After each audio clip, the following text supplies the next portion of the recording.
It was a hunt through a jungle of city streets, with danger waiting at every intersection, until halfway through when the hunters became the hunted, and death brought an end to the game. From the pen of Raymond Chandler, outstanding author of crime fiction, comes his most famous character as CBS presents The Adventures of Philip Marlowe.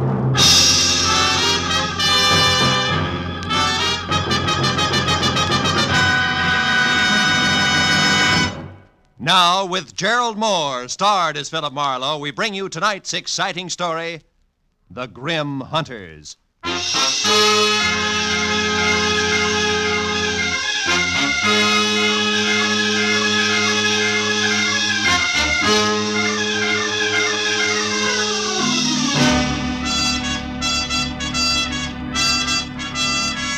The morning paper had headlined prices rising. My bank statement in the afternoon mail had warned balance falling, and I had wasted the evening on behalf of a client who ran out on me when I tried to collect. All of which added up to the end of the day and me unhappy in my office at 10 p.m., with one hand on my checkbook and the other one raised in almost solemn oath. I, Philip Marlowe, private detective and too often public servant, hereby resolve to one way or another jockey my budget into something close to equilibrium. And from this day Hello. Marlowe speaking. My name is Helen Palmer, Marlowe. I need your help badly. Yeah, but look, I'm up at 8700 Magnolia Terrace in the Hollywood Hills. Now, please, drop whatever you're doing and... No!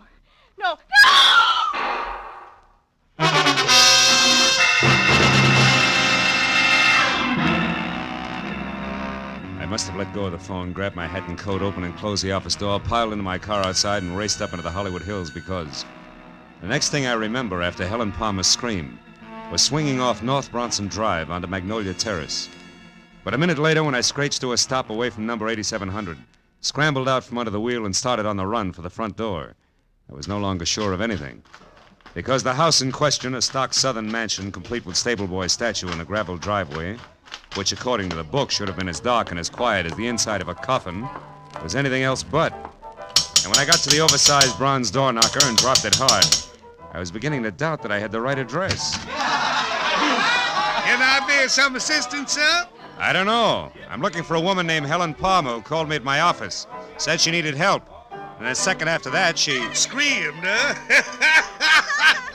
Tell me, sir, what is your name and occupation? In that order, Philip Marlowe, private detective. Good for Helen, good girl. Happy, aren't you? What's going on here? What is this? Why, it's a party, sir. A scavenger hunt. It looks like Helen Palmer's the winner. Now, wait a minute, laughing boy. I had a call that was interrupted by pistol shots, and I... All just part of the play, sir. Yeah, Helen Palmer had to bring back one private detective. Oh. Yeah, you see, Marlowe, each list, aside from the usual hard-to-find objects, had a human being on it. That's right. I had to bring back a Hoover vacuum cleaner salesman, and believe it or not, he's already sold our good host, Thaddeus Grover, the deluxe model. Yes, sir, he did at that. You see, Mr. Marlowe, Helen Palmer wasn't permitted to actually hire you. That's why she had to pretend to be in trouble. With the net result that I nearly broke my neck getting up here.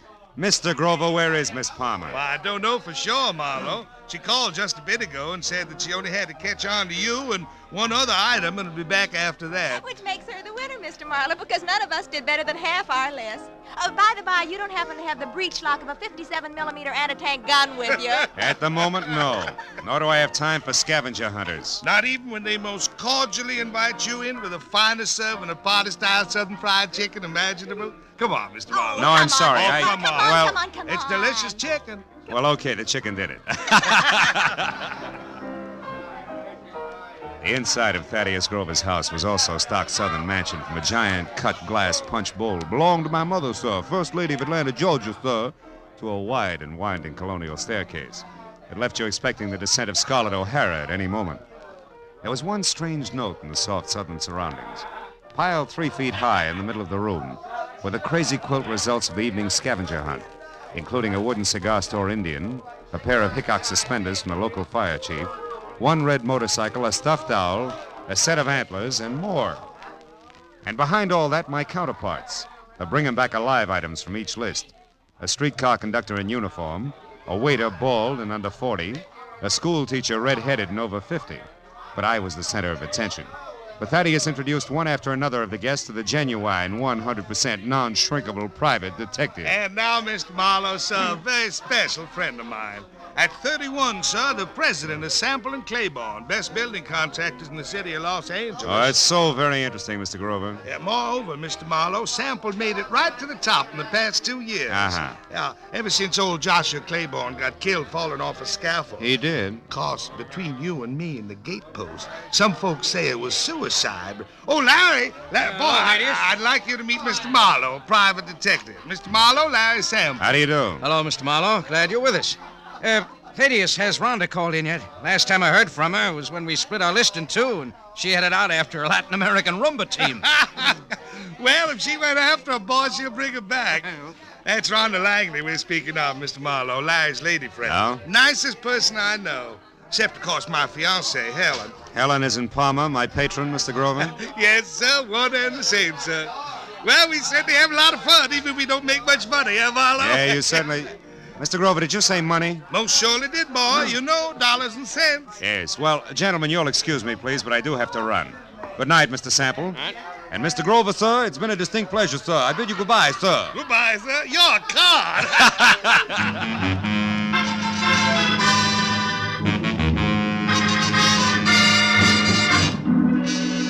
When I got back to my office, which I had left lights on and unlocked, my telephone was ringing. At this late hour, gullible me took faint hope that it could be a client who might still save the day. When I picked up the receiver, Marlowe? I let go of that straw fast. Marlowe. It was Detective Lieutenant Ibarra. Marlowe, do you know a girl named Helen Palmer? Hey, Ibarra, don't tell me there's a pair of somewhat flat feet on the ladies' scavenger hunt list. Very funny, Phil. How do you know her? No, not beyond a panicked telephone call that ended in a make-believe scream and a couple of pistol shots, all designed to bring me running to a party at 8700 Magnolia Terrace. Well, that ad's all right, because the only items not checked off a list are a night watchman's badge and one detective private, which must be you, since your name is circled in the classified directory here in this phone booth. You're in what phone booth? Where are you, Ibarra? At a closed filling station on Van Ness off Hollywood Boulevard. Yeah, but wait a minute. Why is the girl's list there with you? Because it's clenched in her right hand, Phil, and she's folded up on the floor of this booth, dead. Oh, no. 2 bullet holes in her back. Oh, yeah, but Ibarra, her call was a gag. The shots weren't. Anyhow, it looks like a stick-up since the lady's purse is gone, and a wino we picked up saw what he calls a curly-headed guy with short legs do it and run. Also, the wino says that the murderer had been hanging around for a couple of hours like he was looking for a well-to-do prospect. Yeah, I know, but it's still kind of strange. Me getting that call, I mean. Well, I'll drop around to headquarters tomorrow morning, Lieutenant, if you need any statement from me. I think you'd better make that tonight, Phil. At the 8700 address. I'm sending Mooney up there now. Oh, but wait a minute, Ibarra. You don't need me, and I do need business. If you think I'm going to get it by... Phil. Huh? Phil, let's say that I'd appreciate it if you'd show for a few minutes. Okay? No. Well, okay, a few minutes. Just so long as you appreciate it. Goodbye.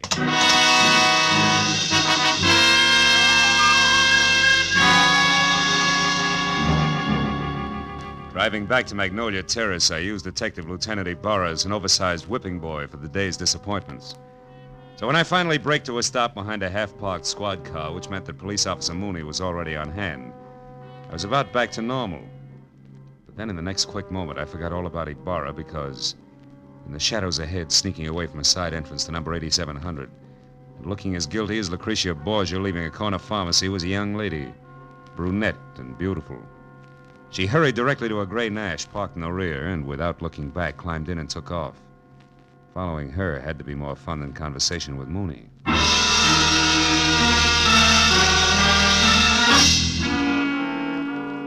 10 minutes later, the lady came to a stop in front of a dark, politely landscaped cottage on North Ogden Drive. In another 2, she was inside and the light was on. When I got to the front door and leaned against the bell, a card over it said that this could be one Rhonda Langley, Mr. Larry Sample's girlfriend. But that same card also gave another name, Helen Palmer, the lady dead in the phone booth. I rang again. When the door opened, it was the brunette, still beautiful. Only this time, something had been added. In her right hand, a .45, ugly and pointed straight at my head. What do you want? One straight answer, Miss Langley. Why did you run away from 8700 Magnolia Terrace and a cop with routine questions? Wait a minute. Who are you? How do you know my name? I'm a private detective labeled Philip Marlowe. Item number 8 on the late Miss Palmer's list. And I know about you because I've already been to Thaddeus Grover's party. Now, after you put this gun away, we'll get back to my question. Why'd you run? Come on, talk, lady, now before I yell copper. Well, all right. Come in. Thanks. Mr. Marlowe, I don't think Helen Palmer's murder was any run-of-the-mill robbery. You don't think what? I stayed just long enough to hear the policeman say Helen had been killed. Oh. When I got to your welcome mat, I was greeted with a .45. Talk some more, Miss Langley. Real plain Well, all like, right, huh? give me half a chance, will you? I didn't say anything to the police about this because I don't want to do any damage before I'm sure about a few things. Like what? Like the kind of a mess that Helen was in. Mr. Marlowe, I need help. I've got to know some facts. Please, will you work for me? I'll pay you anything. Well, at this point, let's call anything 25 a day in expenses, huh? What about Helen and the mess you spoke of? How much do you know? Very little. Only that I think Helen was blackmailing somebody.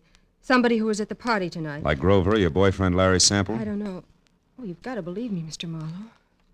Well, all right. For the time being, I will. Now, first of all, how'd you latch onto this blackmail? Well, yesterday morning, I accidentally overheard Helen talking to someone on the telephone. She spoke of a payoff that was to be made at Thaddeus's party. I don't know who she was talking to, but she warned the person not to try anything rash. As in murder? She didn't say.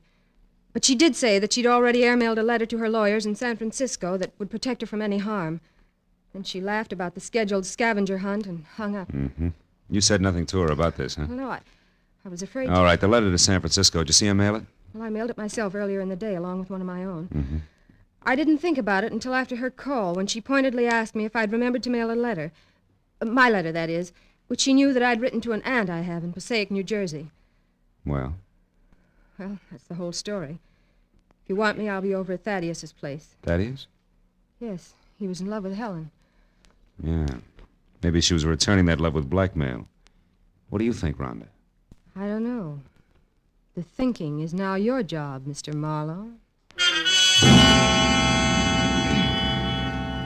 When I left Rhonda Langley and started back to my car as a bona fide private detective with client, I wasn't sure whether or not I was happy about the whole thing.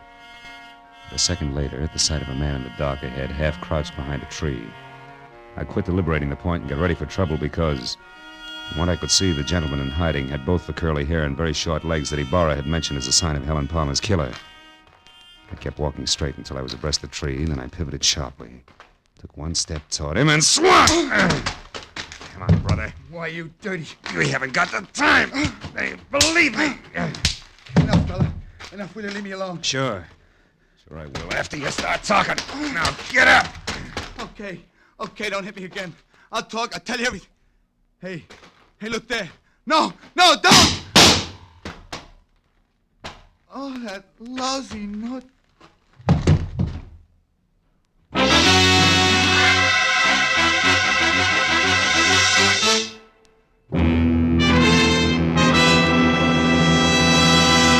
In just a moment, we will return to the second act of The Adventures of Philip Marlowe. But first, you can do a lot of singing for $14,500, so they say.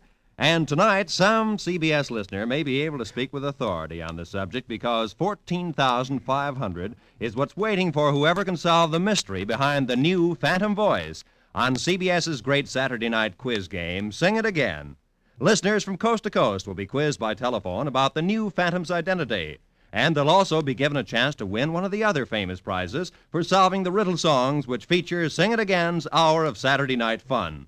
Here's Sing It Again on most of these same CBS network stations tonight and every Saturday night. Now, with our star, Gerald Moore, we return to the second act of Philip Marlowe and tonight's story, The Grim Hunters.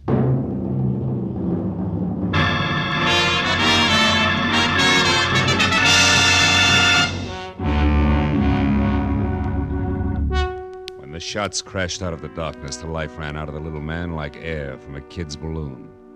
I couldn't figure exactly where the shots had come from, and I stopped trying when a pair of spiked heels clicked fast across the concrete driveway between me and the house. Then a motor started, and a second later, a car roared by with Rhonda Langley at the wheel. I yelled at her to stop as she went by, and ran out in the street after her and yelled again at the retreating car. But she ignored me. When another car came around the curve behind me, I tried to flag it down, but the driver didn't even slow up. So I just stood there while the two cars twisted out of sight down the winding street, leaving nothing but silence and a lot of unanswered questions hanging in midair. I walked back to the corpse, went over it carefully. But there was no identification, nothing but a gun to indicate how he fitted into the screwy mosaic of murder, scavenging, and blackmail. I went inside to call Ibarra, and 5 minutes of tracers, relays, and busy signals went by before I finally got through to him with my news about Helen Palmer's killer. What? Where are you, Marlowe? In a house on Ogden Drive, 4310 North. It was shared by Helen Palmer and my new client, Rhonda Langley. Uh-huh. Did she kill my suspect, Marlowe? It could be. She left here in a big hurry. Another thing, Ibarra, there's more behind this business than robbery. Like what? Like blackmail. Maybe so. We just found the Palmer's girl handbag in a trash can. Nothing left but a lipstick and 2 letters. Incidentally, one is addressed to your client, Rhonda Langley. That figures. They shared the house, so Helen happened to pick up the day's mail. What's the other letter? It was one returned for insufficient postage.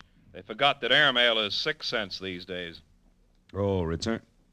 Wait a minute. Is that letter addressed to a law firm in San Francisco? No, it's addressed to Sophie Kilberty. Sophie Kill who? Kilberty of Passaic, New Jersey. Why? Well, Ibarra, listen. Helen was blackmailing somebody, and she covered herself by mailing a letter to her lawyers in San Francisco. Mm-hmm. If that letter was returned for insufficient postage and the blackmail victim knew it, he'd have no qualms about killing her, right? Sure, but the letters were in Helen's purse. Oh. Don't you think she'd have known her protection was gone? Phil, I'm going to put out a pickup call on your client. And you get on down here so we can go over this mess one step at a time. Where's here? Still at the gas station on Van Ness off Hollywood Boulevard. Okay, Ibarra. How long are you going to be there? Just until Thaddeus Grover shows up to identify the body and give me some answers personally about that scavenger hunt he threw tonight. What about this curly-headed corpse I've got here? Have you gone over him? Yeah. Nothing but a gun, some small bills on him. Then he'll keep. I'll expect you in a few minutes. Okay, so long, Ibarra.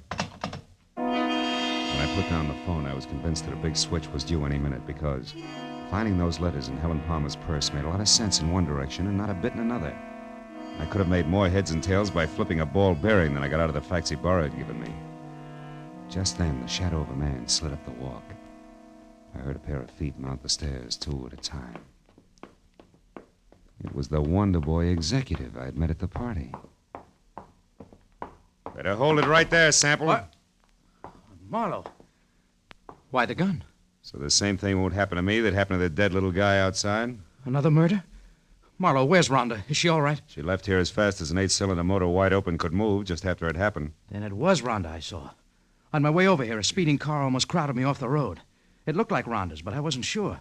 And Marlowe, she was being chased by another car, a fast one. Chased, are you sure? Yes.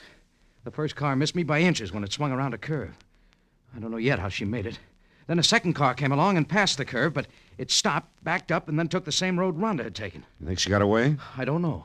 Well, come on outside, Sample. I want you to take a look at this. By the way, how long have you known Rhonda? About a year. Mm-hmm. She's a brilliant girl, Marlowe. Came out from the East, and I gave her a job as my secretary. She's more than that now, huh? I'm in love with her, if that's what you mean. Yeah. Oh, here it is. Well, Marlowe, I know this man. That's Nate Murdoch. He used to be a foreman with our firm. He left and went back to Atlanta right after Claiborne's death. Atlanta? Isn't your host Thaddeus Grover from Atlanta? Why, yes, he is. Oh, brother. When did you see Grover last? Well, the police asked him to go and identify Helen's body. He left the party while the officer was still questioning the rest of us. Yeah, and on the way he could have taken time off to drop by here, kill Murdoch, and make a try for Rhonda, too. Come on, let's get to the phone. But why, Marlowe? Good heavens, Grover's our friend. He and Helen were engaged to be married. All right, so it doesn't make sense. But his fiancée and his short friend from Atlanta are both dead. And Rhonda's burning the tires off a car to keep out of reach. Those are the facts. Will make sense later. Now call Grover's place and hurry up. Yes. That's where she intended to go when she left here, to console him, no less. Scavenger hunt my Aunt Minnie. Hello? Hello, is Mr. Grover there? No? Well, has Miss Langley arrived yet? Oh, it's the maid, Marlowe. Mm-hmm. Rhonda had... What's that? She's coming up the walk now? Hold the line a minute, please. She just got there, Marlowe. What'll I tell her? Tell her to leave again. Tell her... No. Where do you live? 4406 Ardmore. All right. Tell her I said for her to wait outside in the back of the house until you can get over there to pick her up. Take her to your place, and I'll pin Grover down. Right. Where are you going now? See Lieutenant Ibarra, and I can get there faster than I can call him on the phone. Good luck, Sample.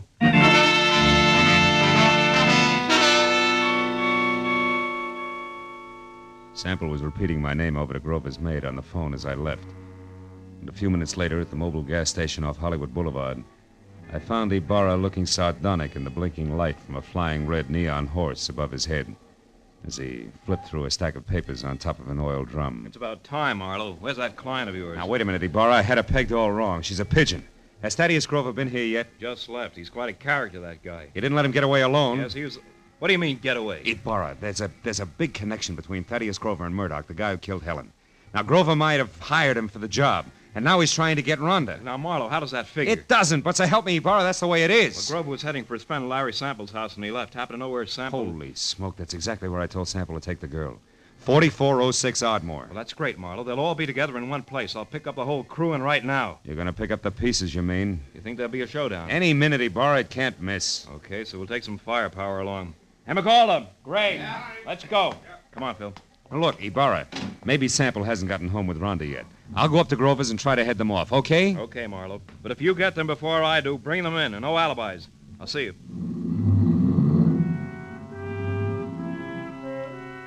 Ibarra was grim as he climbed in his car and drove off fast. I headed for my car. Then, as I turned, my arm swept the scavenger lists Ibarra had left on the oil drum off onto the ground. When I picked them up, Rhonda Langley's name was on top. Her list was as goony as the others, but near the bottom was an item strangely familiar to me, which hadn't been checked off. It was a canceled ticket from Woodhaven Ballroom. All at once, I realized why it was familiar. The sign I'd been half conscious of on top of the big squat building across the street read, Woodhaven Ballroom, closed tonight. On a hunch, I dug for Helen Palmer's list. Yeah, Ibarra was right. Everything but a night watchman's badge and one detective private had been checked off. And that gave me half of the switch I knew I had to show up. I ran to my car and headed for that southern mansion in the Hollywood Hills, the end of a very complicated frolic. And with every turn of the road, I gave myself another whack for being such a nearsighted sucker. When I got there, the big house on Magnolia Terrace was dark, except for a light in the servants' quarters.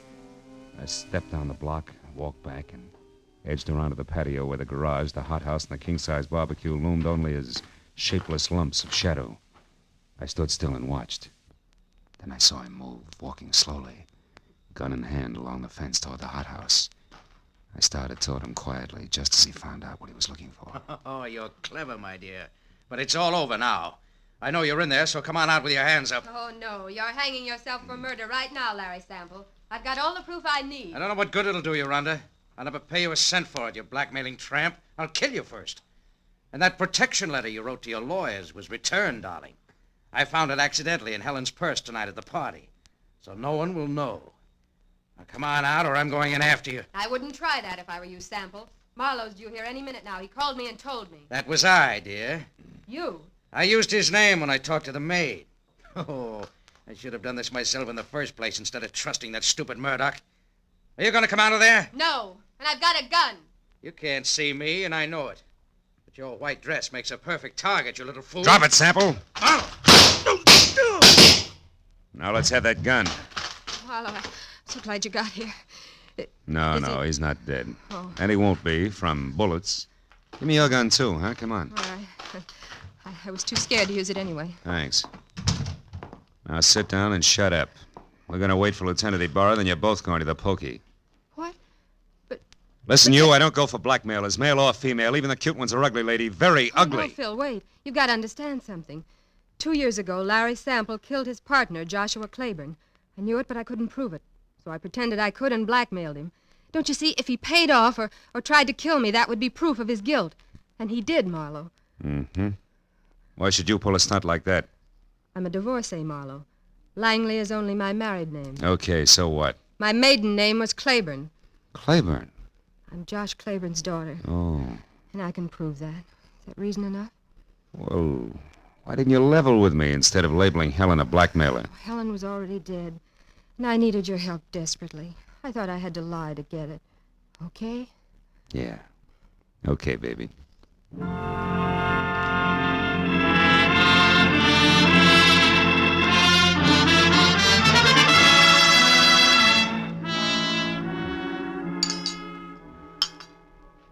Anyone care for more coffee? How about you, Lieutenant? Oh, no thanks, Mr. Grover. Well, Marlowe, you got it all to come out even anyway. Frankly, that's more than I expected when I left you at that gas station. Yeah, we were lucky, Ibarra.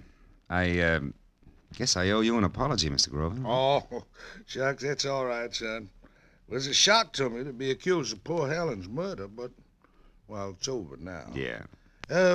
You said it was the scavenger list that set you straight. How'd you figure that, boy? Well, there was a Woodhaven ballroom ticket on Rhonda's list, so she had to go there for the ticket, you see. Now, Sample knew that.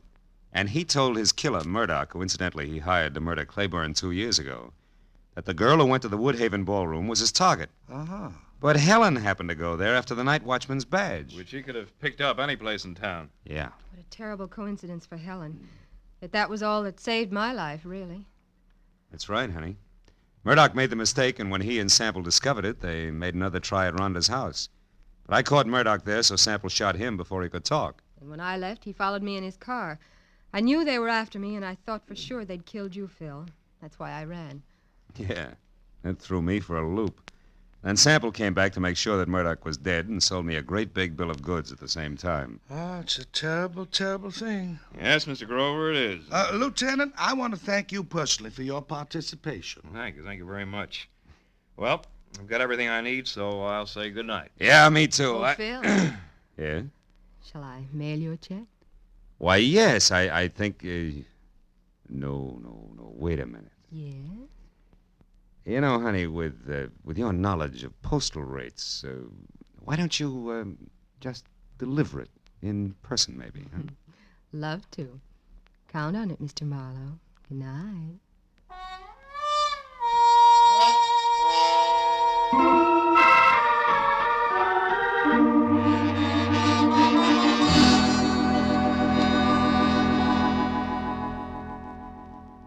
I drove down from the Hollywood Hills with a check warming my wallet and the echo of a soft invitation warming my imagination. You know, that was quite a party at Grover's house. Scavenger hunt. People determined to have a good time even if it killed them. You know what? It did. I know another game. Associations. It goes like this. Grover's party. Rhonda Langley. Rhonda... Date. I wonder if she likes baseball.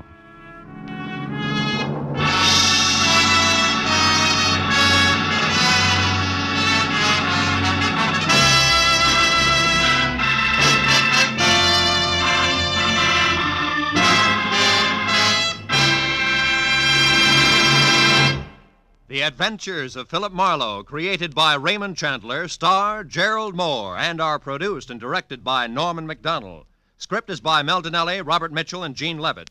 Featured in the cast were Ellen Reed, Mary Shipp, Jack Moyles, Richard Benedict, and Lorette Philbrandt.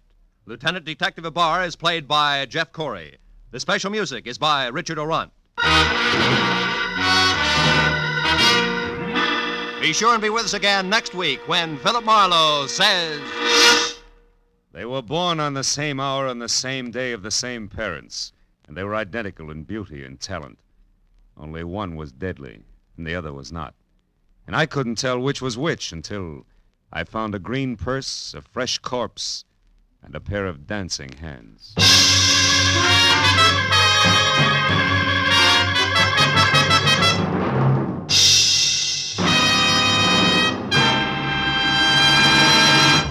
If you happened to miss Jack Benny's hilarious show last week featuring the Ronald Colemans, you missed the laugh treat of the year. But Jack will be back again tomorrow on these same CBS network stations with his entire gang, including Mary Livingston, Phil Harris, Rochester, Dennis Day, Don Wilson, and the Sportsman's Quartet. Invite some friends over. Sit back and enjoy the Jack Benny Show tomorrow. This is Roy Rowan speaking.